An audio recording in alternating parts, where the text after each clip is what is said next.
করোনাকালেও SSC ও সমমানের পরীক্ষায় পাশের হার 93.58, জিপিএ 5, 1,83,000, উচ্ছ্বসিত শিক্ষার্থীরা। খুবই খুশি হয়েছে, সবাই মিলে আনন্দ করার জন্য সবাই মিলে সাথে এই মোমেন্টটা সেলিব্রেট করতে পারি। এক্সাম হবে কিনা বা অটো পাস নিলে ওটা নিয়ে আরেকটা ঝামেলা, সবকিছু মিলে এক্সামটাও হয়েছে। ভালো হয়েছে, আমরা খুব খুশি। কিন্তু এই ভালো হওয়া মানেই আমাদের এবছর শিক্ষার মান হঠাৎ অনেক ভালো হয়ে গেছে, এত সরলীকরণ করাটা বোধহয় ঠিক হবে না। অনলাইন শিক্ষা পদ্ধতি চালু রাখতেই হবে, বই বিতরণ কার্যক্রমের উদ্বোধন করলেন প্রধানমন্ত্রী।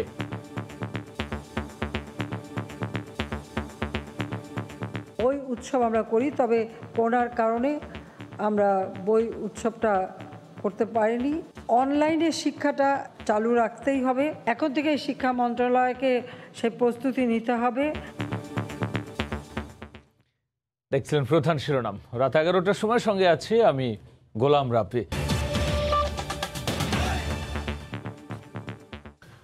এসএসসির ফল পেয়ে উল্লাসে মেতেছে শিক্ষার্থীরা। করোনার কারণে স্কুল বন্ধ থাকলেও এই উচ্ছ্বাস উদযাপনে প্রাণের ক্যাম্পাসে ছোটেন বহু শিক্ষার্থী ও অভিভাবক। বন্ধু ও সহপাঠীর সঙ্গে ভাগ করে নেন সাফল্যের আনন্দ। এবার সারা দেশে পাশের হার 93.58%, আর জিপিএ 5 পেয়েছে 1,83,000-এর বেশি। সবচেয়ে বেশি পাশের হার ময়মনসিংহ বোর্ডে 97.52%। রিপোর্টার ও জেলা প্রতিনিধিদের পাঠানো তথ্য, ছবিতে বিস্তারিত।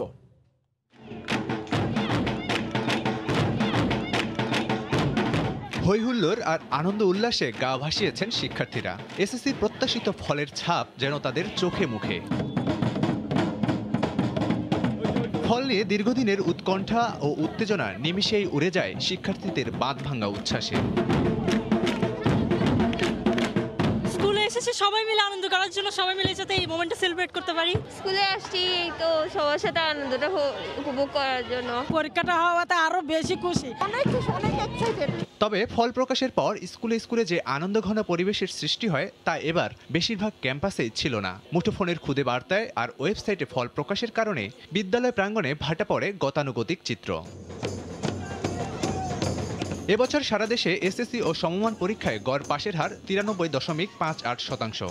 মোট জিপিএ 5 পেয়েছে 1,83,340 জন। আগে থেকে অনেক টেনশনে ছিলাম, কারণ এবারে পরীক্ষাটা একটু ব্যতিক্রম। এক্সাম হবে কিনা বা অটো পাস নিলে ওটা নিয়ে আরেকটা ঝামেলা, সবকিছু মিলে এক্সামটাও হয়েছে। এবার সবচেয়ে বেশি পাশের হার ময়মনসিংহ বোর্ডে 97.52%। জিপিএ 5 পেয়েছে 17,578 জন। সবচেয়ে কম পাশের হার বরিশালে 90.19%। জিপিএ 5 10,219 জন।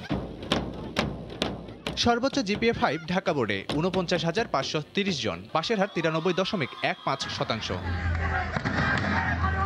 এদিকে সিলেট বোর্ডে পাশের হার 96.78%, কুমিল্লায় 96.27%, দিনাজপুরে 94.8%, রাজশাহীতে 94.71%, যশোরে 93.09%, চট্টগ্রাম বোর্ডে 91.12%। মহামারীর কারণে ভিন্নভাবে নির্ধারিত সময়ের 8.5 মাস পর গত 14 নভেম্বর এসএসসি ও সমমান পরীক্ষা অনুষ্ঠিত হয়, যেখানে মোট পরীক্ষার্থী ছিল প্রায় 22 লাখ। লাবিব হাসান, সময় সংবাদ। মহামারীকালে ঘরবন্দি জীবনের সংক্ষিপ্ত সিলেবাসের পরীক্ষা, তবুও উচ্ছ্বাসের কমতি নেই শিক্ষার্থীদের মাঝে। হয়েছে আশানুরূপ ফলও, আর শিক্ষামন্ত্রী বলছেন সিলেবাস সংক্ষিপ্ত হওয়ায় ফলও ভালো হয়েছে। এবারের ফলাফল যেন মহামারীকে পরাস্ত করার, এই উল্লাস সকল অন্ধকার ছাপিয়ে আলোকদীপ্ত হবার।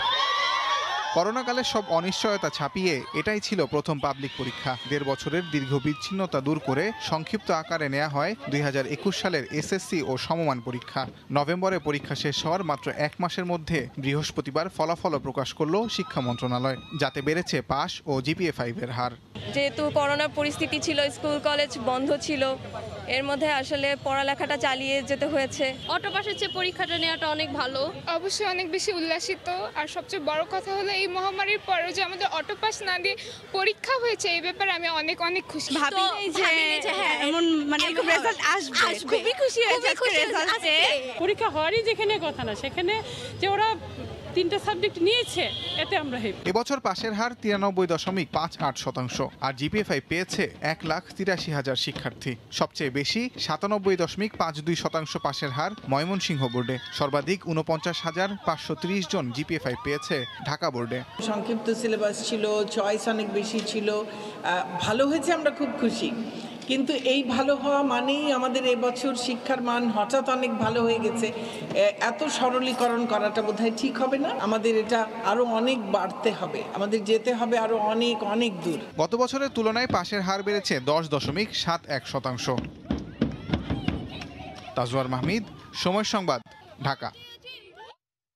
অনলাইন শিক্ষা পদ্ধতি চালু রাখার প্রয়োজনীয়তা তুলে ধরে প্রধানমন্ত্রী শেখ হাসিনা বলেছেন, করোনার প্রাদুর্ভাব বেড়ে গেলে পরিস্থিতি সামাল দেওয়ার জন্য প্রস্তুতি নিয়ে রাখতে হবে শিক্ষা মন্ত্রণালয়কে। সকালে ভার্চুয়াল অনুষ্ঠানে গণভবন থেকে এসএসসি পরীক্ষার ফল প্রকাশ ও নতুন বছরের বই বিতরণ অনুষ্ঠানে বক্তব্য রাখেন তিনি। প্রধানমন্ত্রী জানান, সবার জন্য করোনার টিকা নিশ্চিত করতে প্রান্তিক পর্যায়ে নেওয়া হচ্ছে ভ্যাকসিনেশন কার্যক্রম। মহামারীর বাস্তবতায় পুরো বিশ্বেই পাল্টে গেছে শিক্ষা পদ্ধতি, জীবন ব্যবস্থা। সংক্রমণের আতঙ্কে সরাসরি পাঠদান পদ্ধতির বিপরীতে ইন্টারনেট ভিত্তিক যে বিকল্প ব্যবস্থা দাঁড়িয়েছে, সেই পদ্ধতিতেই এবার আয়োজিত হলো এসএসসির ফল প্রকাশের আনুষ্ঠানিকতা।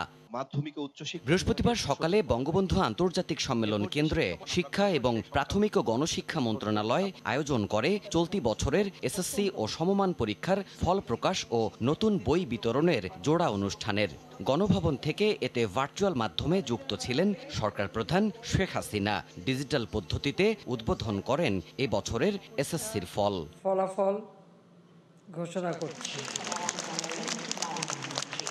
প্রধানমন্ত্রীর পক্ষে 11টি শিক্ষা বোর্ডের চেয়ারম্যানরা ফলাফলের সারসংক্ষেপ তুলে দেন শিক্ষামন্ত্রীকে। পরে 2022 শিক্ষাবর্ষের জন্য 4,17,26,856 শিক্ষার্থীর মাঝে 34,70,22,130 কপি বই বিনামূল্যে বিতরণ কার্যক্রম উদ্বোধন করা হয়। প্রাক প্রাথমিক থেকে শুরু করে মাধ্যমিক স্তর পর্যন্ত শিক্ষার্থীদের নতুন বই তুলে দেন সংশ্লিষ্ট মন্ত্রীরা।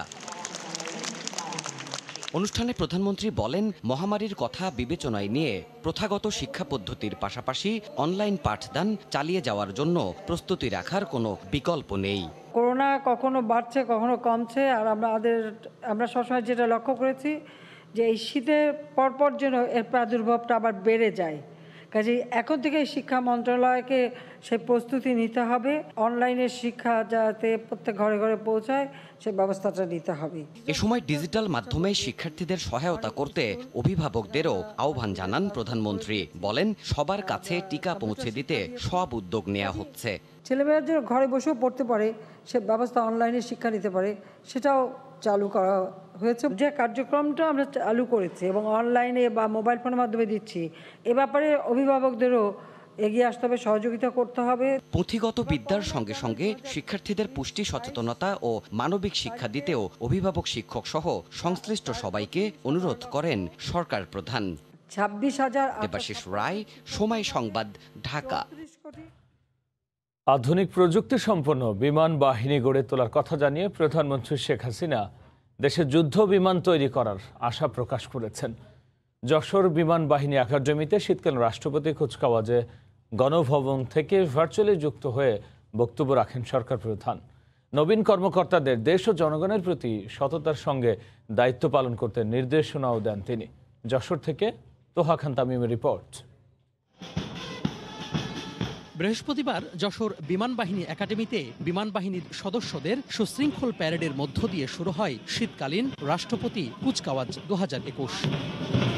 এতে প্রধান অতিথি হয়ে গণভবন থেকে ভার্চুয়ালি যোগ দেন সরকার প্রধান শেখ হাসিনা। রাষ্ট্রপতি কুচকাওয়াজের মাধ্যমে 12 জন নারী অফিসার ক্যাডেট সহ মোট 54 জন অফিসার ক্যাডেট কমিশন লাভ করেন। এ সময় প্রধানমন্ত্রীর পক্ষে বাংলাদেশ বিমান বাহিনীর প্রধান air chief marshal Sheikh Abdul Hannan ক্যাডেটদের মাঝে ট্রফি ও ফ্লাইং ব্যাচ বিতরণ করেন। পরে প্রধানমন্ত্রীর সম্মানে শুরু হয় মনোমুগ্ধকর ফ্লাই পাস্ট। চৌকস ফ্লাইট ক্যাপ্টেনদের পরিচালনায় আকাশে বর্ণিল নকশা তৈরি করে বাহিনীর বিভিন্ন আধুনিক বিমান। দিকনির্দেশনামূলক বক্তব্যে প্রধানমন্ত্রী জানান, বিমান বাহিনীর সক্ষমতা বাড়াতে কাজ করছে সরকার। বাড়ানো হচ্ছে অত্যাধুনিক প্রযুক্তির ব্যবহার। অতি সম্প্রতি বিমান বাহিনীর জন্য ক্রয় করা হয়েছে ভিএসএট হাব ও টার্মিনাল স্টেশন। গবেষণার মাধ্যমে আমাদের দেশেই ইনশাআল্লাহ একদিন আমরা বিমান, হেলিকপ্টার, যুদ্ধ বিমান আমরা নিজেরাই তৈরি করতে পারবো, এ বিশ্বাস আমার আছে এবং সেইভাবে আমরা এখন থেকে প্রশিক্ষণ দিতে চাই। নবীন কর্মকর্তাদের দেশ ও জনগণের প্রতি দায়িত্ব পালনে নিজেদের উপযোগী করে গড়ে তোলার নির্দেশনাও দেন শেখ হাসিনা। দেশের স্বাধীনতা সার্বভৌমত্ব রক্ষার যে বিরাট দায়িত্ব তোমাদের কাঁধে অর্পণ করা হলো, তা নিষ্ঠা ও একাগ্রতার সাথে দেশপ্রেমে উদ্বুদ্ধ হয়ে পালন করবে বলে আমি আশা করি। বাংলাদেশ বিমান বাহিনী একাডেমি থেকে এখন পর্যন্ত 2324 জন প্রশিক্ষণার্থী কমিশন লাভ করেছেন। বিশ্ব শান্তি রক্ষা সহ দেশের অভ্যন্তরে শান্তি শৃঙ্খলা বজায় রাখতে বাংলাদেশ বিমান বাহিনীর রয়েছে অসামান্য অবদান। কোনো দিক থেকেই যাতে বাংলাদেশ পিছিয়ে না পড়ে সেদিকে খেয়াল রেখে এগিয়ে যেতে রাষ্ট্রপতি কুচকাওয়াজ অনুষ্ঠানে নবীন কর্মকর্তাদের আহ্বান জানালেন প্রধানমন্ত্রী শেখ হাসিনা। যশোরের বিমান বাহিনী একাডেমি থেকে তোহা খান তামিম, সময় সংবাদ। সরকার ও নির্বাচন কমিশনকে প্রশ্নবিদ্ধ করতে বিএনপি নির্বাচনে আসবে বলে মন্তব্য করেছেন আওয়ামী লীগ সাধারণ সম্পাদক ওবায়দুল কাদের। সকালে ধানমন্ডিতে আওয়ামী লীগ সভাপতির রাজনৈতিক কার্যালয়ে বৈঠক শেষে তিনি এমন মন্তব্য করেন। ওবায়দুল কাদের বলেন, বিএনপির রাষ্ট্রপতির ডাকা সংলাপে না আসা গণতন্ত্রের জন্য বড় ক্ষতি। মহামান্য রাষ্ট্রপতির সংলাপে যোগ দিচ্ছে না, এটা দেশের গণতন্ত্রের জন্য খারাপ খবর। বিএনপিও পানি ঘোলা করে শেষ পর্যন্ত নির্বাচনে আসবে, তবে তাদের নির্বাচনে আসার উদ্দেশ্য নির্বাচন করানো। এই নির্বাচনে অংশগ্রহণের নামে নির্বাচনকে প্রশ্নবিদ্ধ করা, নির্বাচন কমিশনকে প্রশ্নবিদ্ধ করা, এটাই হলো এখন তাদের এজেন্ডা। দেশের 23তম প্রধান বিচারপতি হলেন হাসান ফয়েজ সিদ্দিকী। আজ তার নিয়োগপত্রে স্বাক্ষর করেন রাষ্ট্রপতি অ্যাডভোকেট আব্দুল হামিদ। কাল শপথ। এদিকে মুক্তিযুদ্ধ কর্নার উদ্বোধন করে দায়িত্ব ছাড়লেন বিদায়ী প্রধান বিচারপতি সৈয়দ মাহমুদ হোসেন। বললেন, অবসর জীবন একান্তে কাটাবেন তিনি। এখন আমি একদম ফুল ইয়াতে যাব, আপনারা কেউ যদি আমার সাক্ষাৎকার যদি নিতে যান আমি দিব না, এটা কিন্তু আগে বলি। শেষ কর্মদিবসে অবসর জীবন কিভাবে কাটাবেন এমন প্রশ্নে 22তম প্রধান বিচারপতি সৈয়দ মাহমুদ হোসেন বললেন, পরিপূর্ণ নিশ্চিন্ত জীবন কাটাতে চান তিনি। প্রধান বিচারপতি থাকাকালে তাকে নিয়ে সাংবাদিকরা অনেক লেখালেখি করেছে জানিয়ে সৈয়দ মাহমুদ হোসেন বললেন, এতে তার কোনো আক্ষেপ নেই। আপনারা আমার সময় এত বেশি লিখেছেন যে আমি অনেকদিন রাত্রে ঘুমাই নেই। আমি মনে করেছি যে আপনারা আমাকে হয়তো আপন মনে করে একটু বেশি লিখেছেন, তো এটাতে আমি মাইন্ড করি নাই। এর মাধ্যমে 22 বছরের বিচারিক জীবনের ইতি টানলেন সৈয়দ মাহমুদ হোসেন। তাই বিদায় নেওয়ার আগে দেশের সর্বোচ্চ আদালতে উদ্বোধন করলেন মুক্তিযুদ্ধ কর্নার। এদিকে আপিল বিভাগের বিচারপতি হাসান ফয়েজ সিদ্দিকীকে 23তম প্রধান বিচারপতি হিসেবে নিয়োগ দেওয়া হয়েছে। কাল বঙ্গভবনে শপথ পড়াবেন রাষ্ট্রপতি। আর ছুটিতে গেলেন আপিল বিভাগের সবচেয়ে জ্যেষ্ঠ বিচারপতি ইমান আলী। হাসান ফয়েজকে প্রধান বিচারপতি নিয়োগের ক্ষেত্রে জ্যেষ্ঠতা লঙ্ঘন হয়েছে কিনা এ বিষয়ে জানতে চাইলে আইনমন্ত্রী বলেন, জ্যেষ্ঠতা লঙ্ঘন বলে কিছুই নেই। এখানে কিন্তু কোনো নিয়ম নাই যে যিনি জ্যেষ্ঠ তাকে করতে হবে। যিনি জ্যেষ্ঠ তাকে যদি করার কোনো নিয়ম না থাকে, তাহলে যিনি জ্যেষ্ঠ তাকে যদি করা না হয়, তাহলে পরে লঙ্ঘন বলা যাবে না। দেশের ইতিহাসে প্রধান বিচারপতি নিয়োগে এখন পর্যন্ত 9 বার জ্যেষ্ঠতার লঙ্ঘন হয়েছে বলে জানান আইনজীবীরা। আফজাল হোসেন, সময় সংবাদ, ঢাকা।